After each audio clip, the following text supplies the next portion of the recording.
Well, today begins another Lent in our lives. We've had many of them, from what I can see. I know I have. And every Lent, we have an opportunity for growth in some aspect of our lives. And not just growth in secular terms, but in growth toward more like being Christ. I'm sure we've done a pretty good job of it in our lives, hopefully, but we can always do better and more. And it's an opportunity also for us to take a look at where we are in our own place in the timeline of our lives and match that up against, again, the person of Jesus. Because even if we have cooperated with him well in the spiritual promptings that he has given us in Lent of our life or throughout our lives, we are different ourselves than we were last year. I don't think the pandemic hit last Ash Wednesday.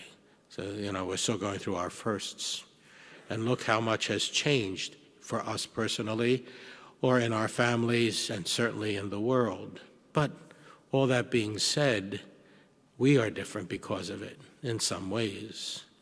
Perhaps it's an opportunity for us to grow more in grace in a different way than we would have imagined last year because of things that we are naturally affected by and how that can raise up to our eyes, our spiritual eyes, something that could be more of Christ and our generosity of time with others, especially with distanced relationships that can still happen, maybe sometimes even more intimately and compassionately, to listen more to somebody on the phone and on different levels of communication or in our home because we're not going out as much.